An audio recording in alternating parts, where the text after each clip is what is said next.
Hello, hello, and welcome back to video 4 of my tutorial for RimWorld video series.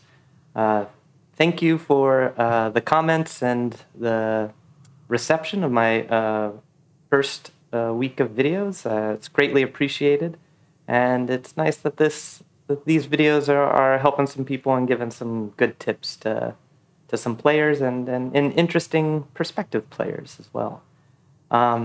So in this video, I thought we'd just continue with this colony and kind of mention a few things as they come up. I'm definitely going to talk about power and electricity.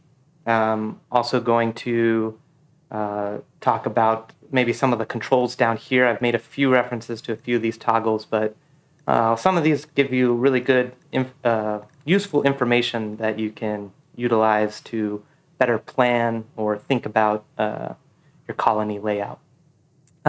Between last video and this video, I've been doing some thinking, and I've decided that I'm actually going to switch up a little bit about how this colony is functioning right now. So I had the bedrooms set up right here. I actually think I'm going to switch the bedrooms to being over here and switch this area to being the storage area. The reason for this is I like the location here of my workshop that we're going to have, and you want your workshop to be relatively close to your storage stockpile, because in your workshop you're going to be doing things like tailoring or constructing weapons or certain items, and those require materials. Most materials would be found in your general storage stockpile. So we don't want our pawns or our colonists to, have to walk all this way to grab some cloth and then walk all this way back, and then have to walk all this way when they're dropping off whatever they've made, and then walk all the way back, right? So we just want them to kind of go back and forth between the stockpile and the workshop. So that's totally fine. That's not too much of this has been built up, and we can edit the building plans, and that's what's kind of cool about this game, is that if you realize you made a mistake, or if you realize you want to change something about your colony, it's pretty easy to rebuild and reconstruct, as long as you have the resources and the time, which as we get further on and we get to become more of a target for hostile actions and stuff, less flexibility there. But while we have this kind of first week where relatively little happens, it's nice to have that kind of forgiving edge to it. So let's get right into it. I am going to replan this. I'm going to let my colonists keep going and sleep. I'm going to replan this by, let's see, do we just want... keep that door. I'm actually going to extend it a little bit, so I'm going to cancel this. I'm going to make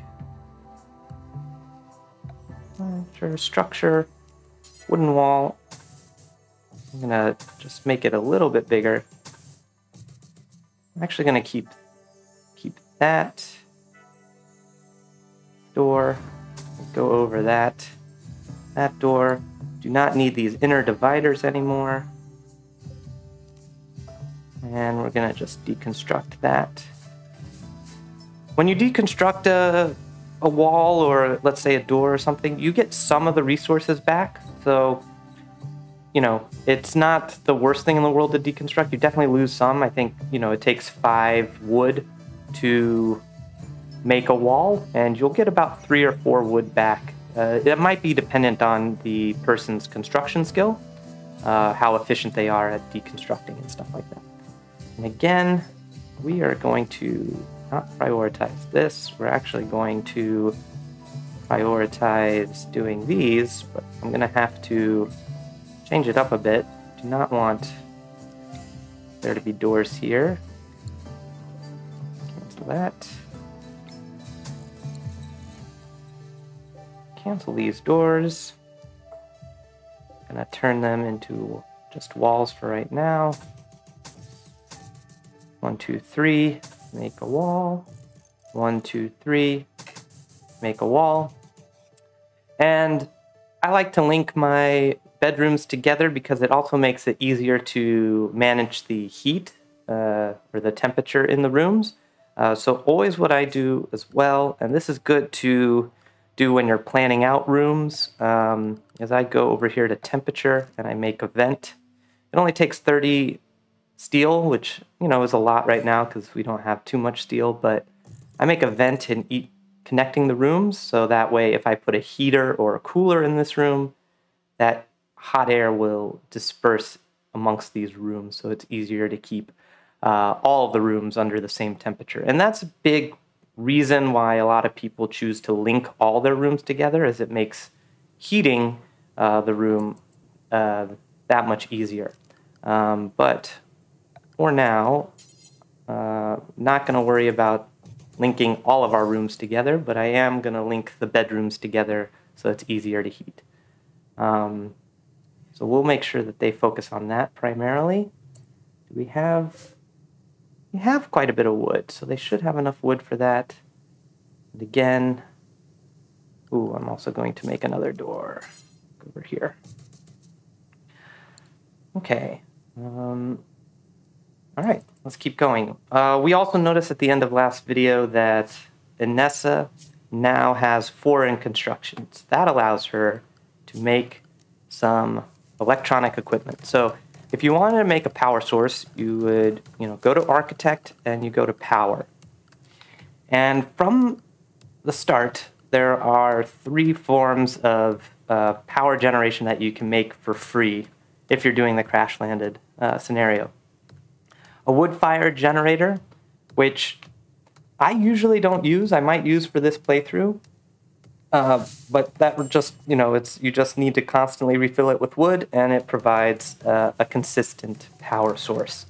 Chem fuel power is the same thing, but you need chem fuel. That is not something that we have right now. And look here, you need a construction of 6 in order to make it. So we can't even do that yet.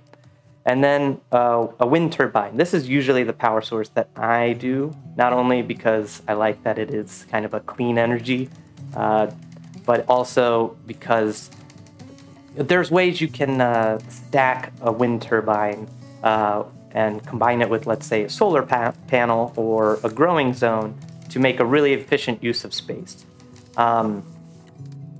You can also research other forms of power. One that I usually get early on is the solar panel.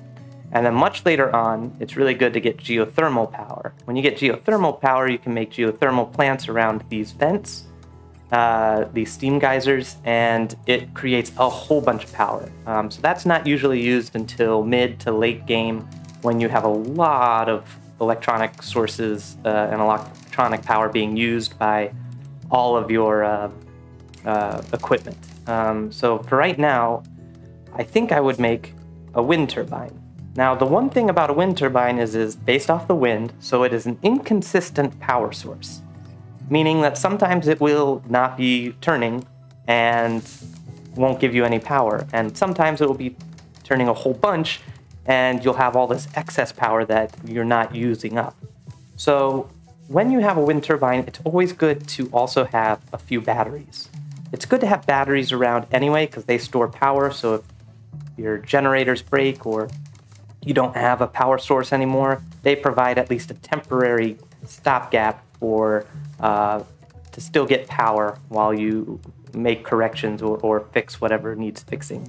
Unfortunately, you do not start with batteries, so battery is usually the very first thing that I research. Now I can say, hey, let's research this, but we don't have a research bench yet. We're going to get that up this video, fingers crossed, assuming that all goes well. So, one second. All right, so yeah, so I'm going to plan on using a wind turbine. Again, we don't really need power right now because we do want to make a cooler for here, but we still have plenty of packaged survival needs. So if you notice here, when you make a wind turbine, there's an area in front and behind the wind turbine that is a square, and that is an area that you want to keep free of tall things, meaning trees or walls. That is because it will block the wind for the wind turbine and make it less effective. I also want to think about this colony fourth dimensionally and think about other things I'm going to be building in the future, so I don't want to be building it around my thermal vents. You know, this, I believe we still have enough space. A thermal generator is, I believe, like 6 squares by 6 squares. It's something like that. So I believe it'll fit here. We may, when it comes down to it, have to deconstruct like a little bit of this wall and change it up a little bit. But for right now, it's totally fine. So I don't want to be building around my thermal generators, but I'm just trying to think. Am I going to want to have buildings here? Yeah, I probably will want... No, I think I'll make most of my buildings around here. And so this area here can be used for planting and power generation. So I'm just going to plop it. It's going to plop it right about here. All right, so there it's being queued up. It takes 100 steel and 2 components. We start off with plenty of components, I believe. Here. Ooh, they never got hauled in. So they are deteriorating. I am going to get Nessa. I know you're, or actually Maxie, I know you are working hard, but I actually want you, oh, you never do hauling. Guillermo, I want you to prioritize taking those in. You know, it really doesn't matter if these get down to even 1 hit point, they're still used. It's not like they become less effective or you need to use more because there's less hit points. I don't like seeing this. I just want to avoid things deteriorating. So I'm getting that in as soon as possible. Okay. So when it comes to power, we're going to have this power generation. The easy way to make sure that nothing grows in this area, because we can cut down these trees, but they might grow back, is to make a growing zone. I will eventually probably fill these in with solar panels instead of a growing zone. But I like to make growing zones. And I actually, if it's, I could grow stuff here, but because my guys are not good at plants, it'll take a long time. So I'm going to turn off sowing. So they'll maintain this growing zone and chop it down from trees and stuff like that, but they won't plant anything in there so that, you know, anytime a tree grows, it'll get automatically cut down. I believe it's cutting, Maxie's cutting down this tree just for the sake of this construction. I don't believe I set this one to be cut. Yeah. So there's that. We will eventually connect power lines, power conduit from the generator to wherever we need power, and then you know, you'll have power lines going throughout all your buildings. Power lines are considered ugly, so whenever you can, you want to route them through walls and not across rooms. You want to route them through the walls so that the outlets or whenever something needs to connect to power is connecting into the wall. Ah, great. So we have the bedroom set up. So now I'm going to have them prioritize making this.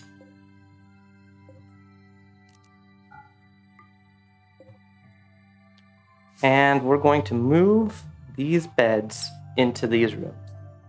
And soon I want to make new beds because these are pretty bad beds. But for right now, we don't want to waste the time. So I'm going to move that one here. I'm going to hit reinstall. And I'm using the E and Q buttons to rotate them. And I'm just going to put each of these beds in a room by itself. You also want to think about flooring for rooms. So you can come to Architect, you can go to Floors. A wooden floor is a great neutral floor. Again, it's wood, it's flammable, none of that is great. But since we don't have stone right now, we can totally make stuff out of wooden floors. Eventually, you're going to want to make it out of tile, because tile gives a +1 beauty bonus to each square that's tiled. It's considered pretty. But wood floor is considered neutral, so at least it's not giving a negative bonus. And how you can see that, and this is probably a good time to go over some of these things, but if you click here, this one that kind of almost looks like a smiley face or like a monolith or something like that with a face.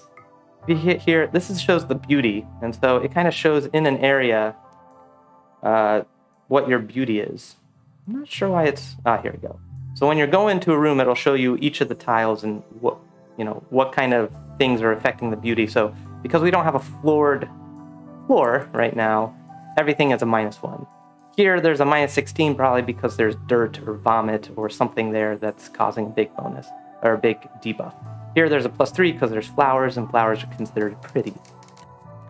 And you notice things on the floor are considered really ugly. So when we were in this room, having the pants and the medicine on the floor is considered ugly. Just something to keep in mind. Wood is considered -5. So this is a good toggle to know. You can also look to the left of it, this one that looks like a bar graph. This shows room impressiveness. So when you go into a room, it shows your overall impressiveness. So this is an awful room. And impressiveness is based off of wealth, space, beauty, and cleanliness. So there's no wealth really to speak of in this room. There's a lot of space, which is good, but there's no beauty, and it's dirty because it's all of a dirt floor, right? So in this room, these are awful bedrooms right now for all those same reasons, and the space is rather tight. So you're going to have to because we make a 3x6 here, we're going to have to do a little bit more in the other areas, the wealth and the beauty, in order to get the impressiveness up. And the more impressive a person's bedroom is, the more of a positive mood bonus they receive for it. Ooh, I do not want these things being built. There we go. So yeah, there's that. Another one that I look at, I think I've mentioned before, is a fertility toggle, which allows you to easily see where rich soil is. That's the one that looks like a plant. Here, looking at roofs, what is roofed? If you're unsure if you have a roof over your room, this will clearly show you the roofs. It's also good to know about the roofs when you're mining into mountains. Light green is fine. Once you get to a dark green, that means there's overhead mountain. And when you have a space that's covered in overhead mountain, that means there's a possibility that an infestation can spawn there. We'll talk more about that at a different time. This colony is not going to do much excavation. We are going to mine minerals, and so we have to be mindful of that. If we take a big chunk out of this mountain for this steel, there might be some overhead mountain that we want to either fill in after we're done or avoid somehow. So that's something to keep in mind if you want to just see your roofs. The other one is terrain affordance. This shows you where you can and cannot build. So you can't build on water unless you place wooden bridges underneath it, and even then you can only build light objects. Red means you can't build there because the ground is too unstable. There are ways to terraform and dry out this area, but because this is too wet, you can't build around here. So that's something to keep in mind if you start off in a swamp or a marsh. It's just something to keep in mind as you continue to know where you can build or not. But since we're in a temperate forest, there's usually very few areas where you cannot build. But that's good to keep in mind. So if we're going to make a perimeter wall, we actually have to go either around it or probably here so that we can't build across it. The expanding the home zone, we talked about that. I usually have this off, but some people like to have it on because it's easy to forget about the home zone. Automatic rebuild of destroyed structures in home area. I mentioned that pawns will do this automatically. Well, they'll only do it automatically if this is toggled on. So toggle this on. If you have a home zone, you want... that probably means that you have a structure that you want to keep, going. So whenever it gets destroyed, you want it to be rebuilt. I'm going to reallow this. I'm also going to, speaking of home zone, this is now something we own. This is now something we own. And this is now something we own. Okay, I'm actually going to say don't worry about doing the floors yet right now, because I do want to allow the doors, though. I want them to be able to use the doors. I don't care about the floors right now. Just want them to have beds. Sorry, you might hear my dog in the background. She has a lot of energy today. Okay. Another thing we want to think about, we now have all these areas that we don't want our horse to go into, and we don't want our horse eating crops that we've grown. The reason for this is, we'll have these crops, we want to feed them to ourselves. We might eventually feed some of them to our horse, but we want to be, in control of that. And the horse will be fine eating grass, but if there's a nice juicy corn stalk, growing here, they'll prefer to eat that usually if they're close to it. So we want to zone. Remember, the Tova is in the grazers zone, and we want to zone them away from this patch of dirt. So Tova's going into it right now. It's going to finish what it was doing, and now it's going to zoom right out. So we don't want it going in there. We don't want it going into the bedrooms. We do not want it going into the storage for our food. We probably don't want it going into our workshop.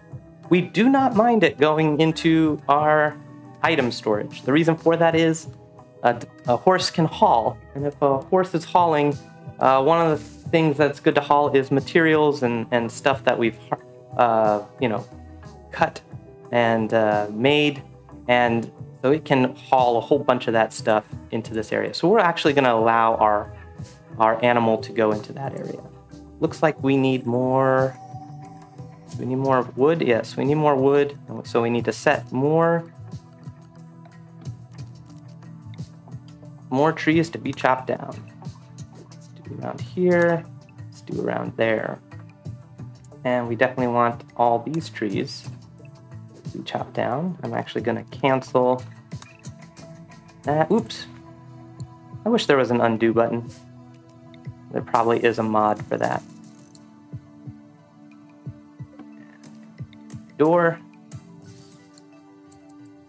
Yeah, so we're gonna chop down more trees again. They have a high priority on plant cutting. You can see how useful it is early on, and then we will back them off that as it becomes thing. I think that's pretty much it for some of these. Colonist bar is at the top. I like having that on so you can see who your colonists are, and right now it's a mod that I have that shows what weapon they have equipped. I will be putting a link to all my mods in the description of this video, and then I will have a specific video just on mods later in this series. But again, I only use quality of life mods that really just change the look.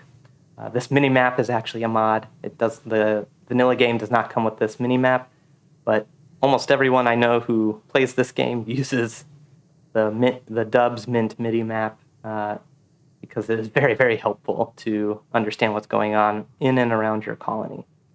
So, end of the second day, and look, they already have their own bedrooms. Let's see what their needs are. They had an awful barracks, but once they sleep a little bit longer in this bedroom, hopefully they will get now just an awful bedroom, which will probably be a bad debuff, but not as bad as being in an awful barracks. We make sure that sometimes it will still be considered a barracks if there is a wall missing, but there isn't, so that should change very shortly. I'm also going to go to planning and turn off the visibility of my planning because I pretty much know what I'm doing right now. Here we go. We have everything in here, so all we need is a Nessa to build it. But again, we're not worrying about too much about this being built right now because we don't have much that we need power for. Once we get a stove in, then we'll want that. I'm also going to use this time to think about what kinds of things I want here. So definitely going to want a stone cutter's bench as quickly as possible. Just put it right here. Yep, right now it's outdoors, so the you'll have a speed penalty. I'm also going to want a tailoring bench. I made this workshop really big, but that's good. That's fine. Could probably switch these two, actually. Oh, there's a third door here. Do not really need. I'm going to get rid of that, get some of those resources back. And then once this is finished, that'll be roofed over, and Tova can sleep here. If you want your animal to sleep in a specific spot, or if it ever gets injured and you want it to go to a consistent spot, you can always do that. You go to furniture, animal sleeping spot. You can also make a sleeping box or an animal bed for it. But for right now, if we want Tova, let's have Tova just sleep right here in the middle. So Tova's going to be able to do that. And you can also check, make sure that grazers can get to that spot. They can. If you ever wanted to rename your pet, I usually don't rename. I usually rename pets that I tame or that get born, but ones that start with I don't usually rename. But if you wanted to rename it, you could totally rename it anything you wanted. You just hit training and then hit this button up here. You can do the same with your colonists. If you go to their bio, you can hit to rename a colonist. I usually don't rename colonists unless I'm doing a specific type of story or playthrough that I am thinking about. Okay, the other thing I like to put in bedrooms, that I put in every bedroom, is an end table. So we already have one. I'm going to build a copy and put one in each there, and then I'm going to reinstall this one over here. Again, this is now... So a way you can... I mentioned how this is now a roofed room, so it's dark, so anything built in here will be less. So I could put a light in here. I could also choose to unroof this area. I could say remove roof and remove all that roof, and then if they build it during the day, since it's unroofed, it'll be good. But I have to remember that I did that, which, knowing me, I will forget.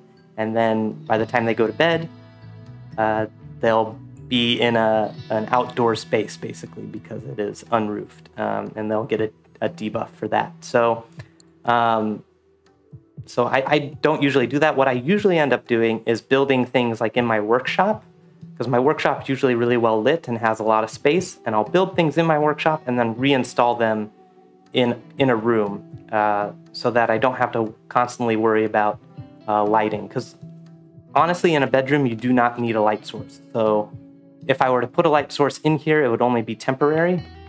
But again, right now I'm not fussing too much about that. I don't care if things are awful.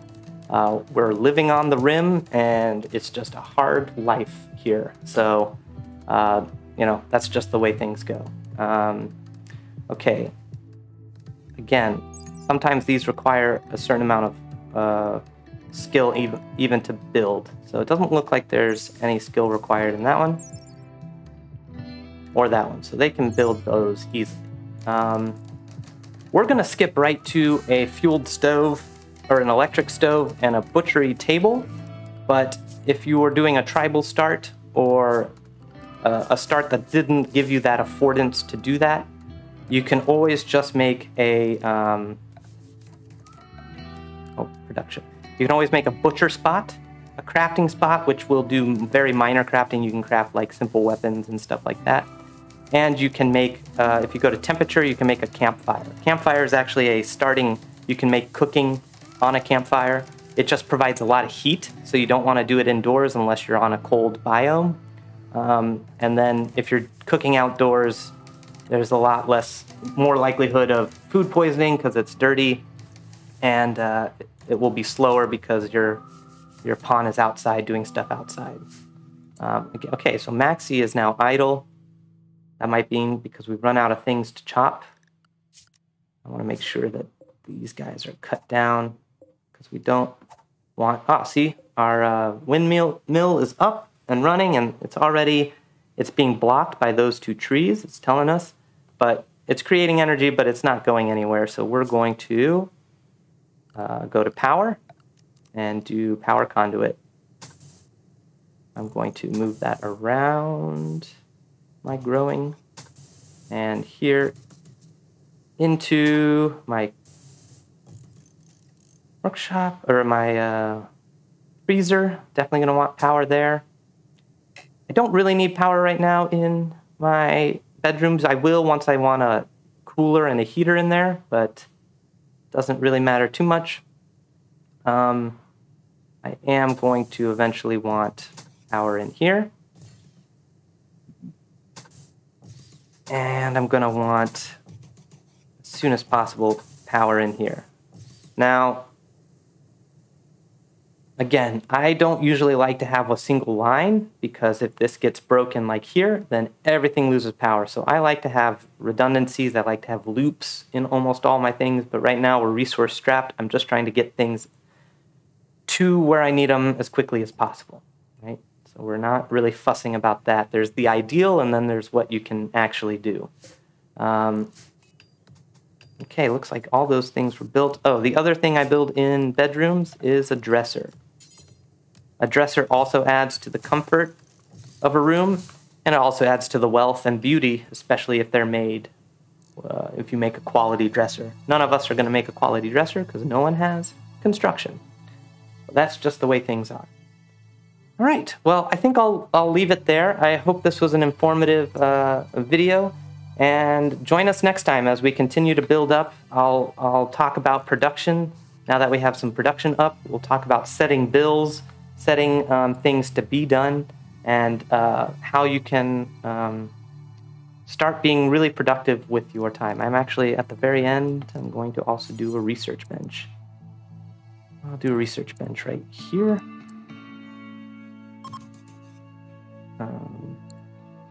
Okay. All right. Well, thank you so much. I hope you enjoyed this video. Again, please, any comments or questions are always welcome. Please put them in the comments, and I'll either address them in the comments or make a video about the questions you raise. And if you'd like to see something, let me know. But until then, good luck and have fun.